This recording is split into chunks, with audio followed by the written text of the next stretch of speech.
الله أكبر. بسم الله الرحمن الرحيم.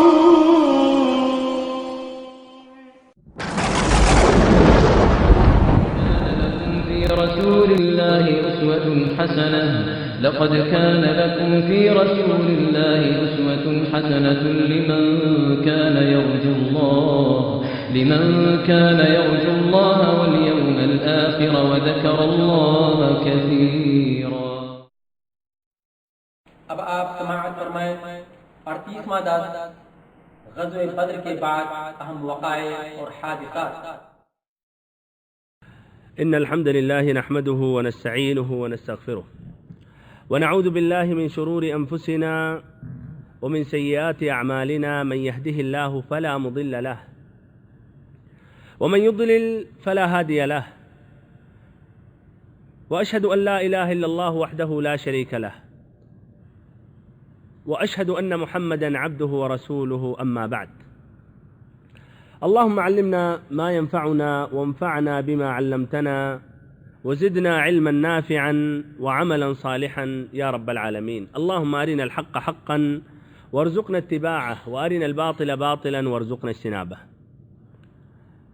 معزز بھائیوں، محترم ساتھیوں، عزیز بچوں اور ہماری ماؤں اور بہنوں، غزوہ بدر رمضان المبارک سن 2 ہجری میں پیش ہوا تھا، اور یہ رمضان میں اللہ تعالیٰ نے روزہ رکھنا بھی فرض قرار دیا تھا.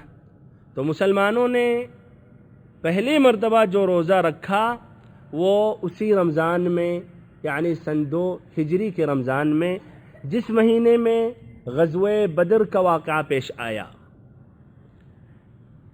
یہ عظیم الشان غزوہ 17 رمضان کو واقع ہوا.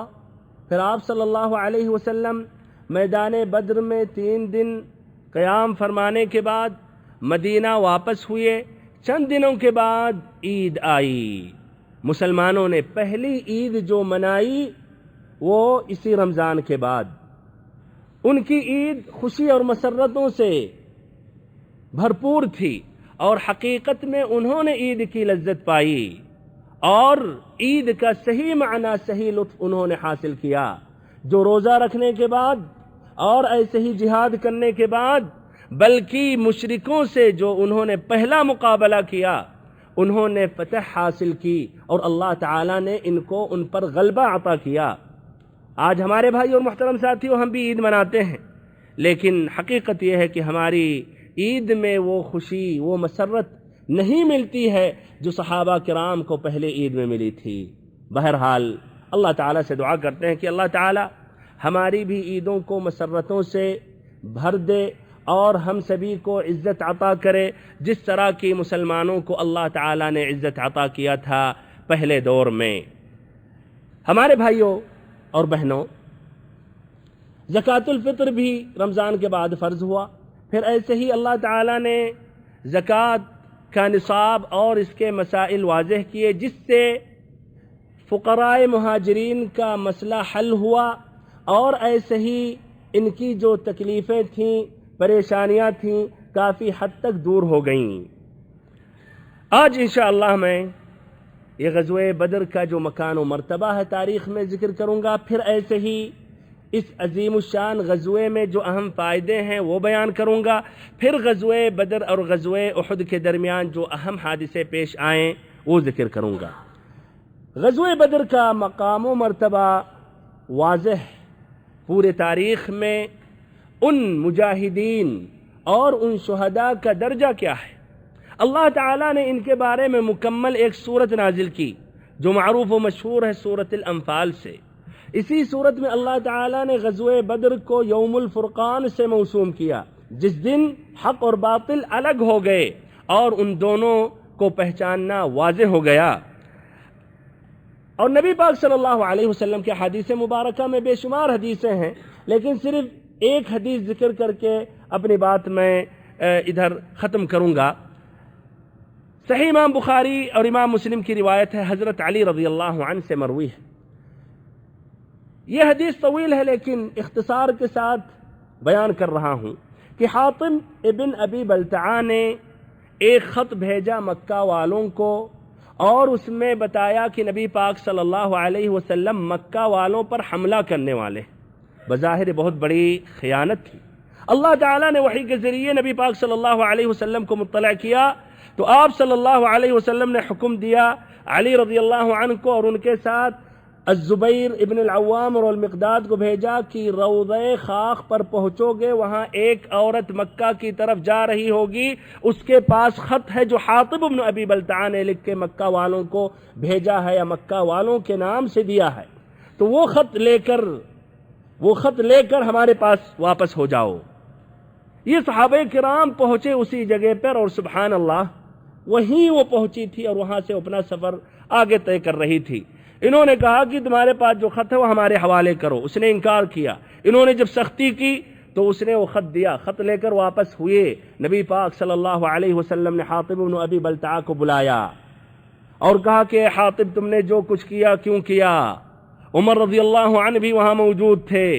عمر رضی اللہ عنہ نے کہا یا رسول اللہ دعنی حتی اضرب عنق هذا المنافق، آپ اس کو ہمارے حوالے کریں تاکہ اس منافق کی گردن مار دوں، تاکہ اس منافق کی گردن اڑا دوں، یعنی بین اور واضح نشانی ہے اس کی نفاق پر۔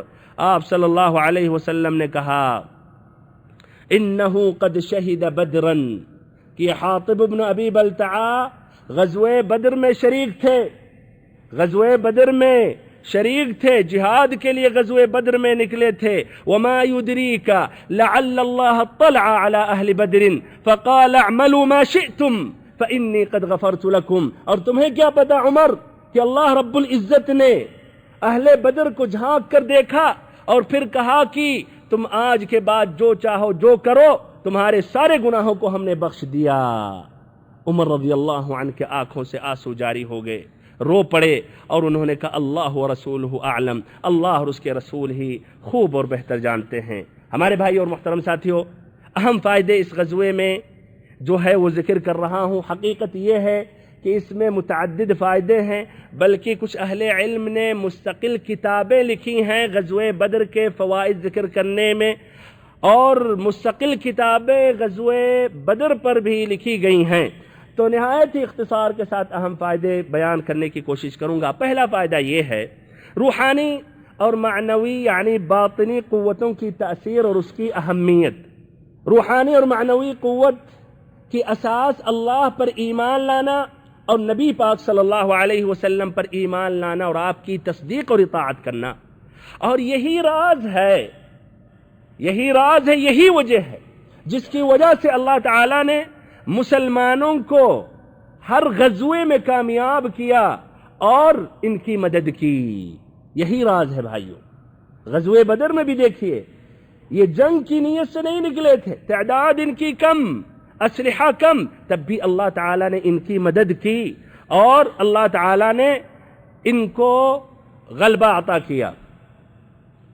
ایسے ہی ہر غزوات میں، ایسے ہی اور مختلف معارک میں اور غزوات میں اللہ تعالیٰ نے یہی ایمان کی وجہ سے ان کو غلبہ عطا کیا۔ نبی پاک صلی اللہ علیہ وسلم کے دور کے بعد دور صدیقی، پھر ایسے دور عمری میں آپ غور کریں گے، اس وقت دنیا کے جو دو سپر پاور طاقت تھے مسلمانوں نے ان کا مقابلہ کیا، اور ایک ہی وقت میں۔ آپ غور کریں ان کی تعداد کے بارے میں، تعجب کریں گے۔ معرکہ یرموک جو سن 15 ہجری میں واقع ہوا، پیش ہوا، روم کے ساتھ وہ مقابلہ ہوا، مسلمانوں کی تعداد صرف 30,000 تھی، اور اس کے بالمقابل رومیوں کی تعداد 1,00,000، اور ایک دوسرا قول ہے کہ نہیں، مسلمانوں کی تعداد 50,000 تھی اور ان کی تعداد ہزار یعنی 1 ملین، ہزار 1 ملین تھی، اور اس میں صرف 1,00,000 تیر چلانے والے تھے، تب بھی اللہ تعالیٰ نے ان کو کامیاب کیا، غلبہ عطا کیا، اور ان کو سمٹنا پڑا، شام کو چھوڑنا پڑا اور یورپ میں جا کے ان کو پناہ لینی پڑی۔ اور ایسے ہی اسی سن 15 ہجری میں یا 16 ہجری میں غزوہ قادسیہ پیش ہوا. اس میں مسلمانوں کی تعداد صرف 7,000 تھی اور فرس کی تعداد 60,000 بتائی جاتی ہے. ان کے ساتھ 70 ہاتھی بھی موجود تھے. جو عربوں نے کبھی ایسی جنگ نہیں لڑی جہاں ہاتھیوں کا سامنا کرنا پڑے، تب بھی بھائیو اللہ تعالیٰ نے ان کو غلبہ عطا کیا، بلکہ فارس حکومت کو انہوں نے ایک دم ختم ہی کر دیا، جو بعد میں وہ حکومت پھر واپس نہیں آئی. بہرحال یہ پہلا فائدہ ہے اور یہ واضح ہے. اسی لیے عمر رضی اللہ عنہ کا وہ مشہور جملہ قول ہے، نحن قوم اعزنا اللہ بالاسلام. ہم وہ قوم ہیں جن کو اللہ تعالیٰ نے عزت دی ہے تو اسلام کی وجہ سے. فمہما ابتغینا العزت من غیرہ اذلنا اللہ. تو ہم اگر اسلام کے علاوہ اور راستوں سے اور طریقوں سے اگر ہم عزت تلاشیں گے تو ہمیں عزت نہیں مل سکتی. آج ہمارے درمیان جو اپنے آپ کو تعلیم یافتہ سمجھتے ہیں یا ہمارے اندر جو اکابرین ہیں، کاش وہ سمجھتے. آج وہ عزت ڈھونڈ رہے ہیں لیکن یورپ کی تقلید کرتے ہوئے، غرب کی تقلید کرتے ہوئے. اور عزت ان کو کیسی مل سکتی اگر وہ نبی صلی اللہ علیہ وسلم کے دین پر نام لے کر یا نبی پاک صلی اللہ علیہ وسلم کی اتباع کا دعویٰ کرتے ہوئے اور آپ کے دین سے ہٹ کر کوئی اور دین یا کوئی اور تعلیم یا کوئی اور قانون کو اپنا کر وہ عزت حاصل کر رہے ہیں. ناممکن ہے بھائیو، مستحیل ہے مسلمانوں کے لیے کہ ان کو عزت ملے بغیر شریعت محمدیہ صلی اللہ علیہ وسلم کو پکڑے ہوئے. دوسرا فائدہ، کامیابی، فتح، کامرانی، نصرت و مدد یہ اللہ تعالیٰ کے ہاتھ میں ہے، جس کو چاہتا عطا کرتا ہے. وَمَن نَّصْرُ إِلَّا مِنْ عِنْدِ اللَّهِ. کامیابی یہ اللہ تعالیٰ کے ہاتھ میں ہے. تیسرا فائدہ یہ ہے کہ مشورہ کی اہمیت، اور آپ صلی اللہ علیہ وسلم مشورہ کا اہتمام کرتے تھے اور مشورہ کا احترام کرتے تھے. آپ غور و فکر کریں، آپ صلی اللہ علیہ وسلم نے ایک صحابی کی بھی رائے اور مشورہ قبول کیا. حباب بن المنذر نے اپنی رائے دی اور کہا اللہ کے نبی، کیا ہم جس جگہ کو ہم نے منتخب کیا ہے کیا یہ اللہ کا حکم ہے، ہم آگے پیچھے نہیں ہو سکتے ہیں؟ آپ نے کہا نہیں، آگے پیچھے ہو سکتے ہیں، یہ تو ایک حکمت عملی ہے. تو انہوں نے کہا کہ نہیں، آپ آگے جائیں اور جو سب سے قریب چشمہ ہے مشرکوں سے اس پر حوض بنائیں اور باقی چشموں کو آپ پاٹ دیں. آپ صلی اللہ علیہ وسلم نے ان کی رائے قبول کی. ایسے ہی سعد بن معاذ نے جب مشورہ دیا کہ اللہ کے نبی ہم آپ صلی اللہ علیہ وسلم کے لیے مرکز قیادت بنا دیں، آپ صلی اللہ علیہ وسلم نے رائے کو قبول کیا. اور ایسے ہی آپ صحابہ کرام سے آپ مشورہ برابر لیتے رہے، شروع میں کہ جنگ کریں یا نہیں. پھر ایسے ہی قیدیوں کا جب مسئلہ آیا تو صحابہ کرام سے مشورہ لیا کہ ان کے متعلق ہمیں کیا کرنا چاہیے. اور اللہ تعالیٰ نے مشورہ کا حکم قرآن مجید میں دیا. نبی صلی اللہ علیہ وسلم سے کہا وَشَاوِرْهُمْ فِي الْأَمْرِ، کہ اللہ کے نبی آپ ان سے مشورہ لیتے رہے اپنے کاموں میں. اس لیے آپ صلی اللہ علیہ وسلم اس کا اہتمام کرتے تھے. یہاں تک کہ ابو ہریرہ رضی اللہ عنہ نے کہا ما رأيت احدا اکثر مشورۃ لاصحابہ من رسول اللہ صلی اللہ علیہ وسلم، میں نے نبی صلی اللہ علیہ وسلم کے علاوہ کسی کو اپنے ساتھیوں سے زیادہ مشورہ کرتے ہوئے، زیادہ مشورہ لیتے ہوئے نہیں پایا جس طرح نبی صلی اللہ علیہ وسلم اپنے ساتھیوں سے مشورہ لیتے رہتے تھے. اس طرح میں نے کسی اور کو نہیں پایا کہ اپنے ساتھیوں سے وہ مشورہ لیتے ہیں. بہرحال ہمارے بھائیوں اور محترم ساتھیوں، ہمیں بھی اپنی زندگی میں اپنے اہم مسائل میں اہل علم سے اور ایسے ہی سمجھدار عقل مند لوگوں سے مشورہ لینا چاہیے. اور نہایت ہی تعجب کی بات ہے کہ ہمارے بہت سے بھائی بڑے مسائل، چھوٹے مسائل میں بغیر مشورہ لیتے ہوئے عمل شروع کر دیتے ہیں، اسی لیے بعد میں نادم ہوتے ہیں. اور بہت پہلے اہل علم نے کہا ما خاب من استخار ولا ندم من استشار، کہ جو استخارہ کرتا ہے یعنی استخارہ کی نماز پڑھ کر کوئی عمل کرتا ہے تو کبھی نقصان میں نہیں آتا ہے، اور ایسے ہی وہ شخص جو مشورہ لیتا ہے کبھی نادم نہیں ہوتا ہے. چوتھا فائدہ، نبی پاک صلی اللہ علیہ وسلم کی بلند و بالا انسانیت. واضح ہوتا ہے کہ آپ نے، واضح ہوتا ہے اس طرح کہ آپ جب غور و فکر کریں گے کہ مشرکین جن کا قتل ہوا، ان مقتولین کو آپ نے ایسے ہی میدان میں نہیں چھوڑ دیا کہ پرندے جانور آ کر کھائیں اور ان کی لاشوں کی بے حرمتی کریں۔ انسان جو بھی ہو، کافر بھی ہو، اس کی ایک حرمت ہے۔ وَلَقَدْ كَرَّمْنَا بَنِي آدَمَ، آپ صلی اللہ علیہ وسلم نے حکم دیا اور ان کو اس کنویں میں ان کی لاشیں پھینکی گئیں تو اس میں حقیقت میں احترام تھا، اور یہ انسانیت ہے۔ ایسے ہی آپ نے ان قیدیوں پر احسان کی وصیت کی اور صحابہ کرام نے عمل کیا۔ ایسے ہی عمر ابن الخطاب رضی اللہ عنہ نے جب کہا کہ اللہ کے نبی سہیل ابن عمر کے دونوں دانتوں کو توڑ دیں تاکہ آپ کے خلاف تقریر نہ کر سکیں، تو آپ نے کہا منع کیا، اس لیے کہ یہ مسلح میں داخل ہے۔ پانچواں فائدہ، نبی پاک صلی اللہ علیہ وسلم کی سیاسی مہارتیں اور آپ کی قائدانہ عبقریت پر واضح دلیل ہے۔ اس کی وضاحت اس طرح کر رہا ہوں، یا اس کی وضاحت ان باتوں سے ہو رہی ہے۔ نمبر ایک کہ آپ صلی اللہ علیہ وسلم صحابہ کرام سے اور ان میں جو سمجھدار عقل مند صحابہ تھے ان سے برابر آپ مشورہ لیا کرتے تھے۔ ایسے ہی نمبر دو، جب مبارزت کی بات آئی تو آپ نے اپنے قریبی رشتہ داروں کو آگے بڑھایا مبارزت کے لیے۔ علی ابن ابی طالب آپ کے چچیرے بھائی، حمزہ ابن عبد المطلب آپ کے چچا، ابو عبیدہ ابن الحارث ابن عبد المطلب آپ کے چچا کے بیٹے تھے، یہ بھی چچیرے بھائی، جو بڑے چچا تھے الحارث ان کے بیٹے تھے۔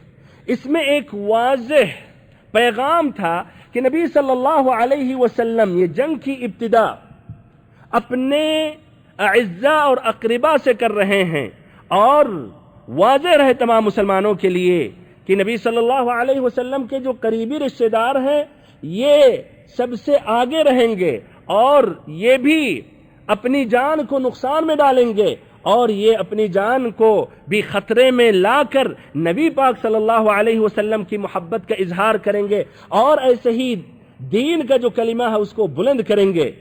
تو اس میں یہ بھی ایک واضح اعلان تھا۔ ایسے ہی آپ صلی اللہ علیہ وسلم نے ان صحابہ کرام کو بھی کچھ حصہ دیا جو غزوہ بدر میں شریک نہ ہو سکے کوئی مجبوری کی وجہ سے۔ چھٹا فائدہ یہ ہے کہ دعا کی اہمیت ظاہر ہوتی ہے۔ دعا اور دعا بھائیو، اس کا خاص ہمیں اہتمام کرنا چاہیے ہر حال میں، اور خاصتاً پریشانی کے وقت، مصیبت کے وقت، جنگ کے وقت۔ آپ صلی اللہ علیہ وسلم الحاح کے ساتھ روتے ہوئے بکثرت بار بار اللہ تعالیٰ سے پوری رات دعا مانگ رہے تھے، اور پھر جب جنگ شروع ہوئی اور جنگ شباب پر تھی تب بھی آپ دعا مانگ رہے تھے۔ یہ بھائیو، دعا حقیقت میں مومن کا یہ سلاح ہے، مومن کا ہتھیار ہے۔ اس کو آسان نہ سمجھیں، اس کو کم تر نہیں سمجھیں۔ دعا سے اللہ تعالیٰ بہت کچھ کر دیتا ہے، اللہ تعالیٰ بہت کچھ عطا کرتا ہے۔ تو ہمارے بھائیوں اور محترم ساتھیوں، ہمیں دعا کا اہتمام کرنا چاہیے، برابر اللہ تعالیٰ سے ہمیں التجا اور اللہ تعالیٰ سے دعا مانگنی چاہیے، ہر چھوٹے بڑے مسائل میں، ہر چھوٹی بڑی بات میں، اور یہ نہ کہیں کہ اللہ تعالیٰ کہاں تک سب کی سنے گا، جس طرح کی اعوذ باللہ جو اللہ رب العزت پر سوء ظن رکھے ہوئے ہیں، جو اکثر تعداد ان میں صوفیوں کی ہے، وہ کہتے ہیں یار اللہ تعالیٰ کہاں تک سب کی سنے گا، اسی لیے ہے اولیاء اللہ کا وسیلہ پکڑو اور ان کی درگاہوں پر جاؤ اور ان سے مانگو۔ ساتواں فائدہ، سواد بن غزیہ کا جو واقعہ ہے، جو آپ صلی اللہ علیہ وسلم تلوار کے زور سے صفیں سیدھی کر رہے تھے اور سواد بن غزیہ کچھ آگے تھے، تو ان کو بھی زور دیتے ہوئے کہا استوی یا سواد برابر ہو جاؤ۔ تو اس پر سواد نے کہا اللہ کے نبی آپ نے مجھے تکلیف دی اور مجھے بدلہ چاہیے۔ آپ صلی اللہ علیہ وسلم نے اپنا پیٹ کھولا تو وہ سمٹ گئے اور آپ صلی اللہ علیہ وسلم کے پیٹ کا بوسہ لینے لگے۔ اس سے تین فائدہ ہے۔ نمبر ایک کہ صحابہ کرام اپنے نبی پاک صلی اللہ علیہ وسلم سے سچی اور صحیح محبت کرتے تھے۔ نمبر دو کہ نبی پاک صلی اللہ علیہ وسلم کے عدل و انصاف پر واضح اور بین نشانی اور دلیل ہے۔ نمبر تین، ایک قائد اور سپاہی میں برابری اور مساوت ہونی چاہیے، نہ کہ اگر یہ قائد ہے تو جو چاہے جو کرے اور اس سے بدلہ نہیں لیا جائے گا، اس کا کوئی حساب اور کتاب نہیں ہے، ایسا نہیں۔ 8واں فائدہ حباب بن المنذر کا جو واقعہ ہے، جب انہوں نے نبی پاک صلی اللہ علیہ وسلم سے کہا کہ یہ جگہ جو ہم نے منتخب کیا ہے یہ کیا اللہ تعالیٰ کا حکم ہے یا یہ محض ایک سمجھیے ایک حکمت عملی ہے، تو آپ صلی اللہ علیہ وسلم نے کہا یہ محض جنگی حکمت عملی کے طور پر ہم نے اس جگہ کو منتخب کیا۔ تو انہوں نے کہا اللہ کے نبی یہ صحیح جگہ نہیں ہے، آپ آگے بڑھیں اور ان کا جو قریب جو ان سے جو چشمہ ہے اس پر حوض بنائے، باقی چشموں کو پاٹ دیں۔ آپ صلی اللہ علیہ وسلم نے ایسا ہی کیا۔ المہم اس میں جو ایک اہم فائدہ ہے وہ یہ ہے کہ شرعی جو نصوص ہیں ادھر کسی کی رائے نہیں چلے گی کہ ان شرعی نصوص کی تردید کرے۔ الحباب بن منذر نے کیا کہا کہ اللہ کے نبی اللہ کا حکم ہے، یعنی یہ فیصلہ قطعی ہے، یہ وحی ہے۔ نبی صلی اللہ علیہ وسلم نے کہا نہیں، تب انہوں نے اپنی رائے دی۔ اس کا معنی مطلب یہ کیا ہے کہ اگر یہ اللہ کی طرف سے بات ہوتی یا نبی صلی اللہ علیہ وسلم بھی وحی کے اعتبار سے ایک شرعی مسئلہ ہوتا تو پھر ادھر المنذر بن حباب خاموش ہو جاتے، آگے نہیں بڑھتے، رائے نہیں دیتے، مشورہ نہیں دیتے۔ لیکن جب نبی صلی اللہ علیہ وسلم نے کہا نہیں یہ محض ایک چالاکی ہے اور یہ حکمت عملی ہے، تب انہوں نے اپنی رائے دی۔ تو ہمارے بھائی اور محترم ساتھیوں، ہمیں نصوص شرعیہ قرآن کی آیتوں کے سامنے، ایسے ہی احادیث مبارکہ کے سامنے ہمیں خاموشی اختیار کر لینی چاہیے، پھر قبول کر لینا چاہیے، نہ کہ اس کی تردید عالموں کے اقوال سے، ایسے ہی مشائخ کے اقوال سے، صوفیہ کرام کے اقوال سے، تجارب سے رد کرنا چاہیے۔ اور یہ بہت ہی خطرناک مسئلہ ہے، جو لوگ صحیح اور صریح حدیث پہنچنے کے بعد بھی اپنے امام یا اپنے عالم یا اپنے شیخ الطریقہ کے قول کو مقدم کرتے ہوئے یہ حدیث کو جھٹلا دیتے ہیں یا ٹھکرا دیتے ہیں یا چھوڑ دیتے ہیں۔ 9واں اور آخری فائدہ، اللہ تعالیٰ نے مسلمانوں کو نہایت ہی مہم بات کی طرف رہنمائی، تنبیہ اور توجیہ فرمائی ہے کہ مال و دولت کی لالچ اور محبت ان کے دلوں میں مسلط نہ ہو جائے۔ ان کو شدید ضرورت تھی مال کی، دولت کی، تب بھی اللہ تعالی نے ایسے نازک حالت میں بھی ان کی تربیت کی اور تنبیہ کی کہ اللہ کا کلمہ، دین کا مسئلہ زیادہ اہم ہے اور دین کے لیے محنت اور مشقت کرنی چاہیے اور دنیا کو ٹھکرا دینا چاہیے دین کے سامنے۔ غور کریں ان دونوں آیتوں پر۔ پہلی آیت جب یہ راستے میں تھے اور پھر یہ واضح ہوا کہ ایک تجارتی قافلہ اور دوسرا وہ لشکر مکہ سے آ رہا ہے، اللہ تعالیٰ نے فرمایا وَإِذْ يَعِدُكُمُ اللَّهُ إِحْدَى الطَّائِفَتَيْنِ أَنَّهَا لَكُمْ وَتَوَدُّونَ أَنَّ غَيْرَ ذَاتِ الشَّوْكَةِ تَكُونُ لَكُمْ وَيُرِيدُ اللَّهُ أَن يُحِقَّ الْحَقَّ بِكَلِمَاتِهِ وَيَقْطَعَ دَابِرَ الْكَافِرِينَ۔ کہ اللہ تعالیٰ نے تم لوگوں کو دونوں گروہوں میں سے ایک گروہ کا وعدہ کیا کہ اس سے ملاقات ہوگی۔ وَتَوَدُّونَ أَنَّ غَيْرَ ذَاتِ الشَّوْكَةِ تَكُونُ لَكُمْ، اور تمہاری چاہت خواہش یہ تھی کہ غیر مسلح گروہ سے مقابلہ ہو، یعنی تجارتی قافلہ سے۔ وَيُرِيدُ اللَّهُ أَن يُحِقَّ الْحَقَّ بِكَلِمَاتِهِ، جبکہ اللہ رب العزت چاہتا ہے کہ اللہ کا یہ جو کلمہ ہے، جو حق ہے، وہ واضح ہو جائے۔ وَيَقْطَعَ دَابِرَ الْكَافِرِينَ، اور کافروں کا جڑ کاٹ دے۔ تو ان کی خواہش کیا تھی اور اللہ تعالیٰ کیا چاہتا تھا۔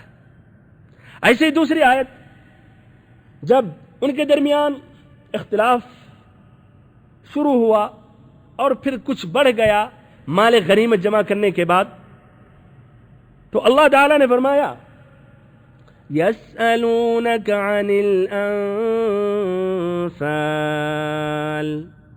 قُلِ الْأَنفَالُ لِلَّهِ وَالرَّسُولِ فاتقوا الله وأصلحوا ذات بينكم فاتقوا الله وأصلحوا ذات بينكم وأطيعوا الله ورسوله إن كنتم مؤمنين. کہ یہ لوگ آپ صلی اللہ علیہ وسلم سے مال غنیمت کے بارے میں دریافت کر رہے ہیں، تو آپ کہیے مال و غنیمت اللہ اور اس کے رسول کے لیے ہے. فاتقوا اللہ، تو اللہ تعالیٰ سے ڈرو. دیکھیے تربیت. وَأَصْلِحُوا ذَاتَ بَيْنِكُمْ، اور اپنے باہمی تعلقات کی اصلاح کر لو، اور اپنے آپس کے تعلقات کی اصلاح کر لو. وَأَطِيعُوا اللَّهَ وَرَسُولَهُ، اور اللہ اور اس کی رسول کی اطاعت کرو اگر واقعی تم مسلمان ہو. تو دیکھیے ان کی سوچ کہاں تھی اور اللہ تعالیٰ کیا چاہ رہا تھا. اور یہ بھائیو واضح ہے جس قدر یہ مسلمان دنیا کی طرف دوڑیں گے تو اس قدر اللہ تعالیٰ سے یہ دور ہوں گے، اور جس قدر یہ دنیا کی خاطر آگے بڑھیں گے تو اس قدر ان کے اندر اختلاف اور ایسے انتشار پیدا ہوگا. بہرحال یہ غزوہ بدر کے اہم فائدے تھے. اب اس کے بعد بدر کے بعد کی جنگی سرگرمیاں اور اہم جو واقعات یا اہم حادثے ہیں اس کا بیان کر رہا ہوں. غزوہ بدر یہ پہلا مسلح ٹکراؤ اور فیصلہ کن معرکہ تھا. یہ معرکہ یعنی غزوہ بدر کا جو معرکہ تھا یہ پہلا مسلح ٹکراؤ اور فیصلہ کن معرکہ تھا جس میں مسلمانوں کو فتح مبین حاصل ہوئی اور تمام عربوں نے اس کا مشاہدہ کیا. اب جو نبی صلی اللہ علیہ وسلم کے دشمن تھے، مسلمانوں کے جو دشمن تھے، ان کے دل میں مزید حسد، حقد، بغض، کینہ پیدا ہوا، ابھرا اور ہانڈی کی طرح ابلنے لگے. جس طرح کی ہانڈی کو چولہے پہ رکھیں یا آگ پہ رکھیں تو کیا ہوتا ہے، تھوڑی دیر کے بعد ابلنے لگتا ہے، ایسے وہ بھی ابلنے لگے. اور تقریباً 4 قسم کے وہ لوگ تھے جنہوں نے یہ عداوت اور دشمنی رکھی یا جلن اور حسد رکھنے لگے. نمبر 1 وہ مشرکین، اور یہ بات واضح ہے اس لیے مقابلہ جو ہوا تھا وہ مشرکوں سے تھا، اور مشرکوں نے جب شکست کھائی تو ظاہر بات ہے اور باقی مشرکوں کو بھی تکلیف ہوئی. ایسے ہی نمبر 2 وہ لوگ جن کو اپنے دینی، مذہبی اور اقتصادی وجود کا خطرہ تھا، یعنی یہود. وہ یہودی بھی کافی پریشان ہوئے جو مدینہ میں تھے. ایسے ہی تیسرے قسم کے لوگ وہ تھے جنہوں نے بظاہر اسلام قبول کر لیا، اس لیے کیوں مجبور تھے اسلام لانے میں، اس لیے اپنا وقار برقرار رکھنے کے لیے ان کے لیے ضروری تھا کہ اسلام قبول کر لے. اسلام اب طاقتور ہو گیا، مسلمانوں کی تعداد بڑھ گئی، اور ابھی عن قریب انہوں نے مشرکوں سے مقابلہ کیا اور ان کو انہوں نے شکست پہنچائی. تو اسی لیے عقل مندی اب یہی ہے کہ اسلام قبول کر لو اور اندر اندر سے شرک ہے، کفر ہے، اس پر برقرار رہو. اس طرح عبداللہ ابن ابی اور اس کے ساتھ اس کے جو رفقا تھے انہوں نے اس طرح یہ نفاق کا منہج اور مذہب اختیار کیا، تو ان کو بھی اندر اندر کافی تکلیف تھی. ایسے ہی چوتھے قسم کے وہ لوگ تھے، وہ بدو تھے جن کا تعلق اور دلچسپی نہ اسلام سے تھی نہ شرک سے تھی، لیکن وہ لٹیرے تھے اور مدینہ کے اطراف میں ان کا کام ہی یہی تھا کہ لوٹنا اور راستہ کاٹنا اور دوسروں پر حملہ کرنا. تو ان کو یہ خطرہ ہوا کہ اگر یہ مسلمان اور مضبوط ہو جائیں گے اور ایسے ہی مدینہ میں ایک اسلامی حکومت وجود میں آ جائے گی تو ان کے لیے نقصان ہوگا. تو ان کو بھی کافی جلن اور حسد ہوا. بہرحال مکہ کے جو مشرکین تھے انہوں نے تو یہ تیاریاں اب شروع کر دی نبی صلی اللہ علیہ وسلم سے بدلہ لینے کے لیے. ابھی بھی کافی پریشان تھے، ابھی بھی غم اور ایسے ہی رنج میں ڈوبے ہوئے تھے. تیاریاں کرنے لگے، بلکہ واضح طور پر دھمکیاں بھی دینے لگے اور کھلم کھلا وہ تیاریاں کرتے رہے. جو 1 سال کے بعد غزوہ احد پیش آیا اور اس میں مسلمان کامیاب ہونے ہی والے تھے، لیکن ایک چھوٹی سی نبی صلی اللہ علیہ وسلم کہ حکم کی مخالفت کی وجہ سے شکست لاحق ہو گئی. بہرحال نبی پاک صلی اللہ علیہ وسلم کی عبقریت کا عالم یہ تھا کہ آپ صلی اللہ علیہ وسلم مدینہ کے اطراف پر نظر رکھتے تھے اور آپ متعدد قبائل سے چوکنا رہتے تھے اور ان کی خبر لیا کرتے تھے، اور اگر یہ احساس ہوتا تھا کہ کوئی قبیلہ یا کوئی جماعت مدینہ پر حملہ کرنے والی ہے تو آپ صلی اللہ علیہ وسلم ان پر حملہ کر لیتے تھے۔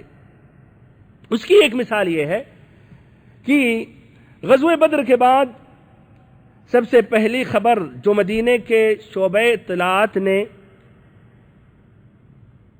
فراہم کی، پہلی خبر جو نبی صلی اللہ علیہ وسلم کو غزوہ بدر کے بعد ملی وہ یہ تھی کہ قبیلہ غطفان کی ایک شاخ بنو سلیم نبی صلی اللہ علیہ وسلم سے جنگ کرنے کے لیے اور مدینہ پر چڑھائی کرنے کے لیے تیاریاں کر رہے ہیں۔ تو آپ صلی اللہ علیہ وسلم نے انتظار نہیں کیا، بلکہ 200 سواروں کے ساتھ 200 صحابہ کرام کو اپنے ساتھ لیے، اور آپ صلی اللہ علیہ وسلم نے اچانک دھاوا بول دیا، اچانک آپ نے ان پر حملہ کر دیا، اور ان کی دیار میں جو مقام قدر میں واقع تھا وہاں پہنچ گئے۔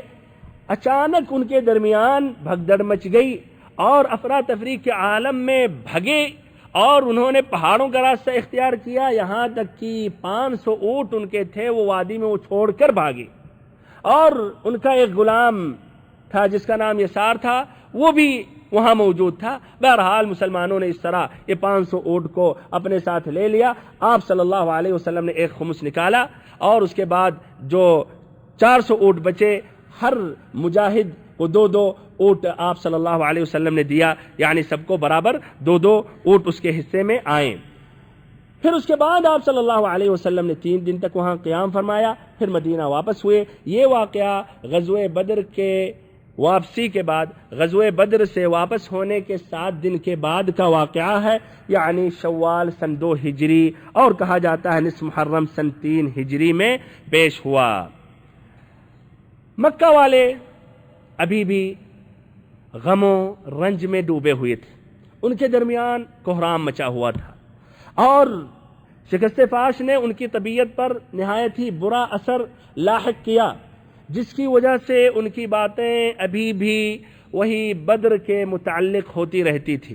تو کچھ نوجوانوں نے اتفاق کیا کہ یہ جو ذلت اور رسوائی لاحق ہوئی ہے اس کے جڑ وہ محمد صلی اللہ علیہ وسلم ہیں، اسی لیے انہوں نے یہ سازش کی کہ یہ محمد صلی اللہ علیہ وسلم کو ختم کر دیا جائے۔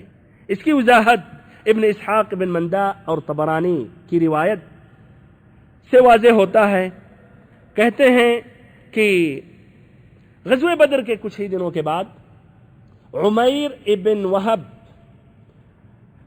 ابن خلف جمحی اور اس کے ساتھ صفوان ابن امیہ ابن خلف جمحی، دونوں چچیرے بھائی تھے۔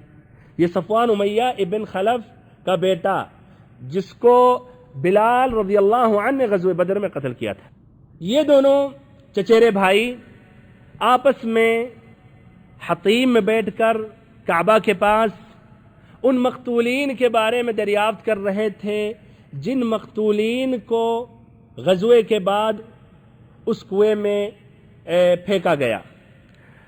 تو اس کے بعد کہنے لگا صفوان ابن امیہ واللہ ما فی العیش بعدہم خیر، کہ اللہ کی قسم ان کے بعد جینے میں کوئی لطف نہیں ہے، اس جینے کا کوئی مزہ نہیں باقی رہا۔ تو عمیر ابن وہب نے کہا کہ اللہ کی قسم تم سچ کہہ رہے ہو، ان کے بعد جینے میں کوئی مزہ باقی نہیں ہے۔ دیکھو اللہ کی قسم اگر ہمارے اوپر قرض نہ ہوتا جس کی ادائیگی کے بارے میں، جس کی ادائیگی کے لیے ہمارے پاس کچھ بھی نہیں ہے، اور ایسے ہی اہل و عیال کا مسئلہ نہ ہوتا جن کے بارے میں مجھے اندیشہ ہے کہ ہمارے بعد وہ بیکار ہو جائیں گے، ضائع ہو جائیں گے، تو میں سوار ہو کر مدینہ پہنچتا اور محمد صلی اللہ علیہ وسلم کا کام تمام کر دیتا۔ اور ہمارے پاس یہ وجہ بھی ہے کہ میں مدینہ پہنچوں، میرا بیٹا وہب ان کے قبضے میں ہے، ان کی قیدیوں میں ہے، یعنی کہنے کا مقصد کہ اگر میں مدینہ پہنچ جاؤں تو ان کو شک نہیں ہوگا کہ میں قتل کے نیت سے پہنچا ہوں، یہی سمجھیں گے کہ ہمارا لڑکا اس لیے قید میں ہے، تو وہ لڑکے کے سلسلے میں آیا ہوا ہے یہ شخص۔ اس پر بھائیو صفوان کو ایک بہترین چانس مل گیا، اور اس صورتحال کو غنیمت سمجھتے ہوئے صفوان نے کہا کہ تمہارا قرض ہمارے اوپر ہے، اس کی ادائیگی کی میری ذمہ داری ہے، اور تمہارے جو اہل و عیال ہیں وہ میرے اہل و عیال ہیں، ہمارے اہل و عیال کے ساتھ ہوں گے۔ تو اس پر وہ راضی ہو گیا عمیر، اور عمیر نے کہا کہ یہ بات کو یہ راز میں رکھنا، اس کو اپنے اور ہمارے درمیان رکھنا، کسی کو بتانا نہیں۔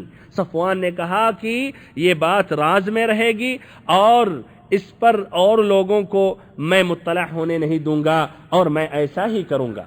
اس کے بعد عمیر تیار ہوا اور ایسے ہی اپنی تلوار پر زہر آلود کر لیا اور زہر سے بھر دیا، اور پھر سوار ہو کر مدینہ پہنچ گیا، اور جب مسجد نبوی پہنچا اور وہاں اپنی اونٹنی کو ابھی بٹھا ہی رہا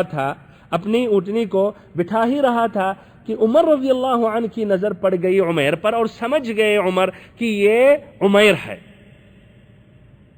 عمر رضی اللہ عنہ صحابہ کرام کی ایک جماعت کے ساتھ بیٹھے ہوئے تھے، یہ بھی بدر کا واقعہ ذکر کر رہے تھے، اور اللہ تعالیٰ کا جو کرم اور اللہ کا جو فضل تھا ان مسلمانوں پر، جن کو اللہ نے غلبہ عطا کیا، وہی باتیں دہرا رہے تھے، وہی باتیں ذکر کر رہے تھے۔ تو عمر نے کہا کہ یہ کتا عمیر ابن وہب اللہ کا دشمن، یہ غلط ہی نیت لے کر آیا ہوگا۔ پھر جا کے نبی پاک صلی اللہ علیہ وسلم کے پاس پہنچے اور کہنے لگے کہ اللہ کے نبی، یہ اللہ کا دشمن عمیر اپنی تلوار حمائل کیے آیا ہے، تلوار لیے ہوئے لٹکائے ہوئے آیا ہوا ہے۔ آپ صلی اللہ علیہ وسلم نے کہا اس کو ہمارے پاس آنے دو۔ عمر رضی اللہ عنہ نے کچھ صحابہ کرام سے، انصاریوں سے کہہ دیا کہ جا کے نبی صلی اللہ علیہ وسلم کے پاس بیٹھ جاؤ، چوکنا رہنا اس کے بارے میں، اس لیے آدمی قابل اطمینان نہیں ہے۔ اور پھر وہ بھی پیچھے اس کے لگ گئے۔ پھر ایسے ہی داخل ہوا عمیر نبی پاک صلی اللہ علیہ وسلم کے پاس۔ نبی صلی اللہ علیہ وسلم نے عمیر سے کہا کہ آپ ہٹ جائیں، الگ ہو جائیں، اور اے عمیر قریب آؤ۔ عمیر جب قریب پہنچا تو کہنے لگا انعموا صباحا، آپ لوگوں کی صبح بخیر ہو۔ یہ جاہلیت میں ان کا یہ تحیہ تھا، السلام علیکم جگہ پر کہتے تھے انعم صباحا، انعموا صباحا۔ تو آپ صلی اللہ علیہ وسلم نے کہا کہ اللہ تعالیٰ نے ہمیں اس جاہلی تحیہ سے بہتر تحیہ عطا کیا ہے، اس سے بہتر تحیہ ہمیں عطا کیا ہے، بہتر تحیہ سے مشرف کیا ہے جو اہل جنت کا تحیہ ہے، یعنی السلام علیکم۔ بہرحال آپ صلی اللہ علیہ وسلم نے پوچھا کہ عمیر تم کیوں آئے ہو؟ تو عمیر نے کہا کہ ہمارا وہ بیٹا جو تم لوگوں کے قبضے میں ہے اسی کے لیے آیا ہوں، آپ لوگ اس کے بارے میں احسان فرما دیجئے۔ آپ صلی اللہ علیہ وسلم نے کہا پھر یہ تمہاری گردن میں تلوار کیوں ہے؟ تو اس نے کہا قبح اللہ من سیوف وهل اغنت عنا شیئا، کہ ایسے تلواروں کا برا حال ہو، کیا یہ کچھ ہمارے کام بھی آئے؟ پھر نبی صلی اللہ علیہ وسلم نے پوچھا کہ اچھا سچ سچ بتاؤ کیوں آئے ہو؟ تو اس نے کہا کہ اپنے بیٹے کے لیے آیا ہوں۔ تو آپ صلی اللہ علیہ وسلم نے کہا، اور یہ ابن حجر نے الاصابہ میں یہ ذکر کیا اور روایتوں کو نقل کرتے ہوئے اس میں یہ روایت انہوں نے ذکر کیا کہ آپ صلی اللہ علیہ وسلم نے کہا فماذا شرطت لصفوان، کہ تم نے صفوان سے کیا شرط لگائی تھی یا کیا شرط رکھی تھی صفوان سے؟ اس پر چونک گیا عمیر، ڈر گیا اور کہنے لگا کہ میں نے صفوان سے کیا شرط لگائی ہے یا کیا شرط رکھی ہے؟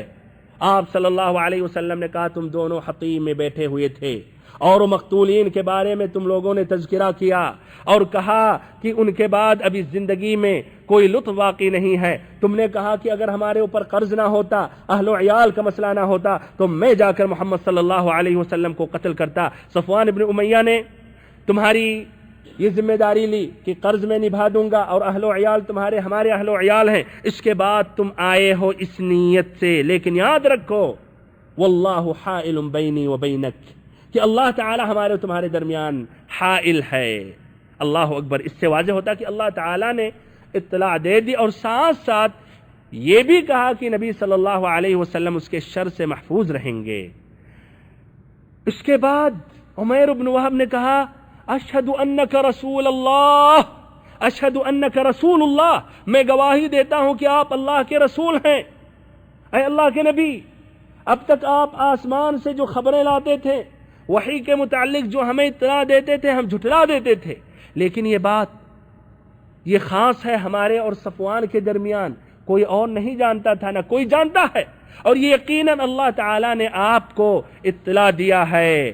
پھر کہا اللہ تعالیٰ کی حمد و ثنا ہے جس نے ہمیں اسلام کی ہدایت دی اور ہمیں اس مقام تک پہنچایا کہ میں اسلام قبول کر لوں۔ اس کے بعد انہوں نے کلمہ حق کی شہادت دی اور انہوں نے کہا اشہد ان لا الہ الا اللہ واشہد ان محمد رسول اللہ۔ نبی پاک صلی اللہ علیہ وسلم نے صحابہ کرام سے کہا فقہوا اخاکم فی دینہ واقرئوہ القرآن واطلقوا لہ اسیرہ، کہ اپنے بھائی کو دین سمجھاؤ، قرآن سکھا دو اور اس کے قیدی کو آزاد کر دو۔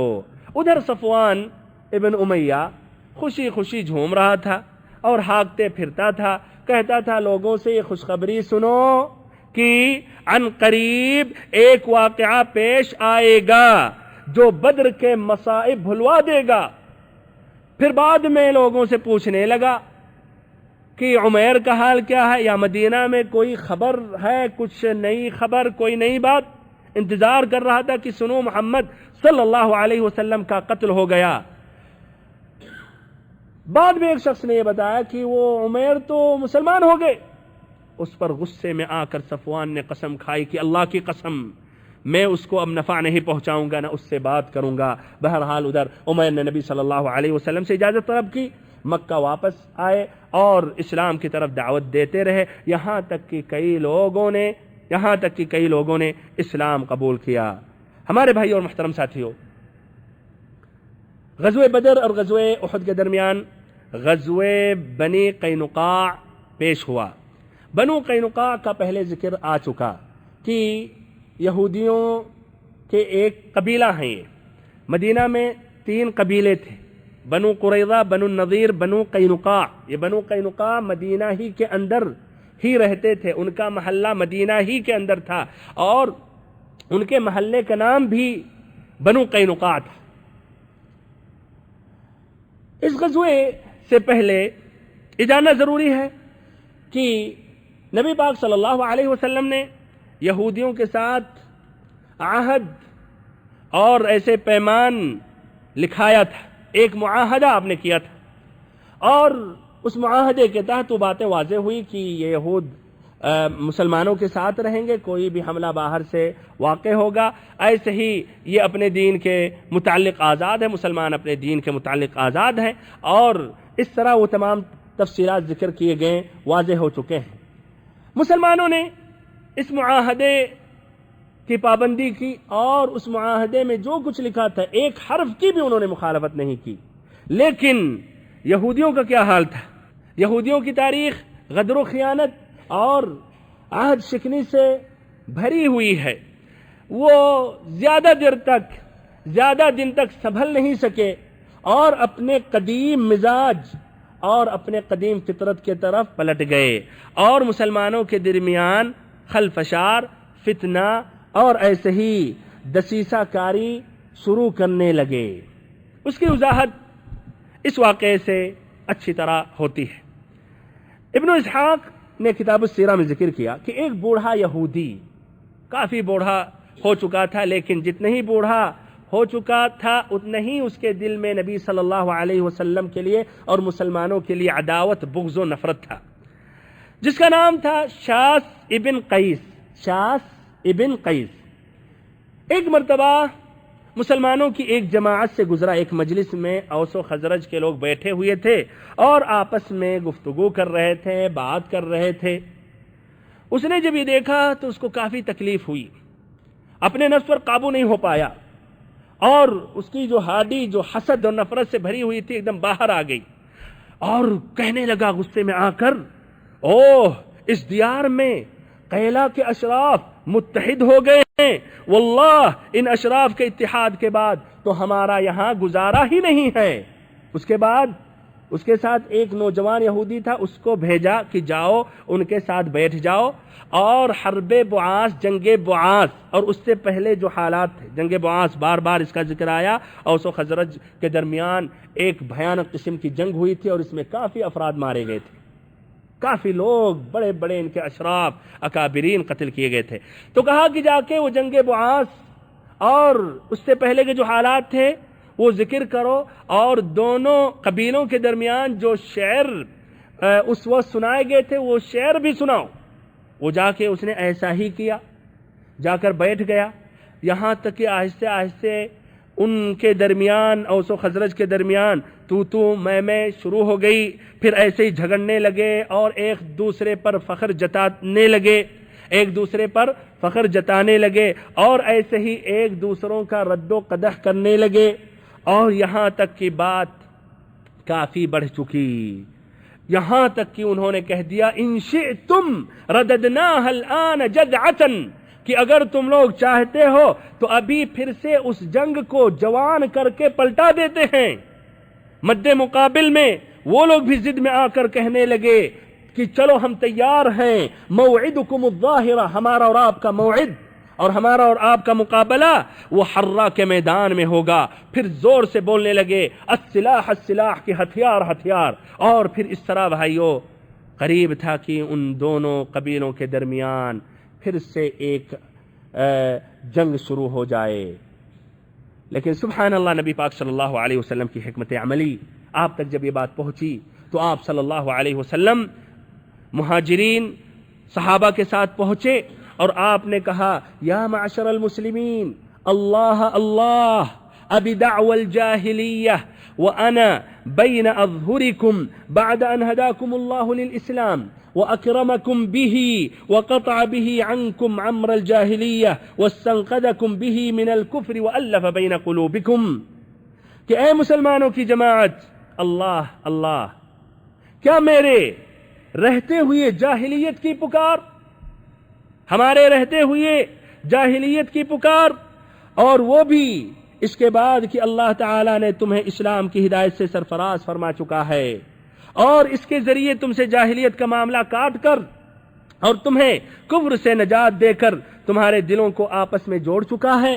اس کے بعد وہ رو پڑے، نادم ہوئے، اور آپس میں ایک دوسرے سے گلے ملانے لگے، اور ان کو یقین ہو گیا کہ یہ شیطان کا ایک جھٹکا تھا، اور جو دشمنان اسلام تھے ان کی یہ گہری سازش تھی۔ بہرحال انہوں نے یہ تمام چیزوں کو چھوڑا اور پھر سے آپس میں بھائی بن گئے۔ بہرحال یہ بنو قینقاع ابھی تک سنبھلے نہیں، ان کی کوششیں جاری رہیں، اور انہوں نے نہایت ہی ایک بڑی خیانت کی ایک مسلمان عورت کے ساتھ، جس کا مسئلہ عزت کا مسئلہ تھا، جس کے بعد نبی پاک صلی اللہ علیہ وسلم کا صبر کا پیمانہ لبریز ہو گیا، پھر آپ صلی اللہ علیہ وسلم نے ان پر حملہ کیا۔ یہ تمام تفصیلات انشاءاللہ آئندہ کی ملاقات میں، آئندہ درس میں ذکر کروں گا۔ اللہ تعالیٰ سے آخری میں دعا کرتا ہوں کہ اللہ تعالیٰ ہم سبھی کو علم نافع عطا کرے، اور نبی پاک صلی اللہ علیہ وسلم کی سیرت مبارکہ مکمل طور پر سننے سمجھنے کی توفیق دے۔ وصلی اللہ وسلم وبارک وانعم علی عبدک ورسولک محمد۔